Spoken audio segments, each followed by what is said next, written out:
کہ 6-7 سال سے لے کر 14-15 سال کی عمر کے بچے کی تربیت کے کچھ اصول رسول اللہ صلی اللہ علیہ وسلم نے ہمیں عنایت فرمایا، جن میں ایک اصول یہ تھا کہ مروا اولادکم بالصلاۃ وہم ابناء 7۔ 7 سال کی عمر کا بچہ یا بچی ہو جائے، اب ان کو نماز کا حکم دینا شروع کر دو، حالانکہ ابھی نماز کی فرضیت میں کم و بیش 7 سال مزید ہیں،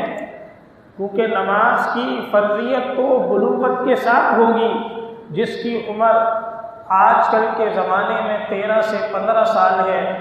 لیکن اس سے پہلے نماز کی تلقین کرنے کا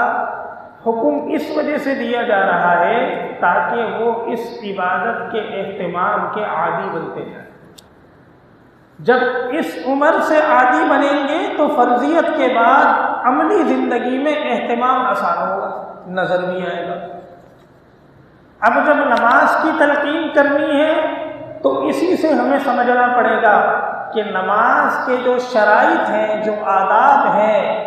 نماز کے لیے جو بنیادی چیز طہارت ہے، اس کے مسائل ہمیں اپنی اولادوں کو اس عمر سے ہی سکھانے ہیں اور سمجھانے ہیں اور بتانے ہیں۔ 7 سال کی عمر سے ہمیں ان کو وضو کا طریقہ سکھانا ہے، غسل کا طریقہ سکھانا ہے،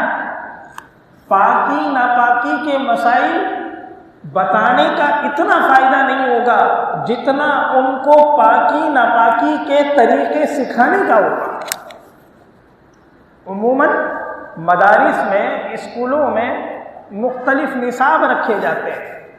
آسان نماز، تربیتی نصاب، یا اور کوئی ادارے کی اپنی کچھ مخصوص کتاب جس میں یہ مسائل بچوں کو بتائے جاتے ہیں، لیکن بتانے کا عملی فائدہ اتنا نہیں ہوتا جتنا ان کو سکھانے کا ہوتا ہے کہ ماں باپ، استاد، جو بھی ان کا مربی ہے، وہ ان کو سکھائے کہ سنت کے مطابق وضو ایسے کیا جاتا ہے،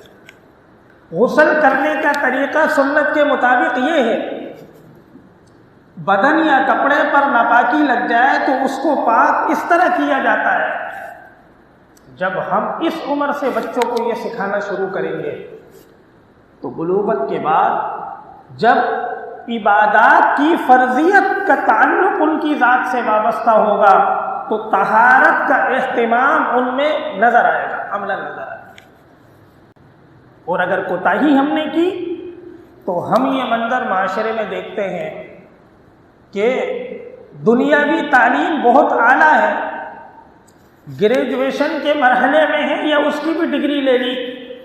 لیکن سنت کے مطابق غسل کیسے کیا جاتا ہے، پاکی کیسے حاصل کی جاتی ہے، ان مسائل کی طرف عموماً اب تک اس کی توجہ ہوئی۔ ظاہر ہے اس کا سارا اثر انسان کی عبادات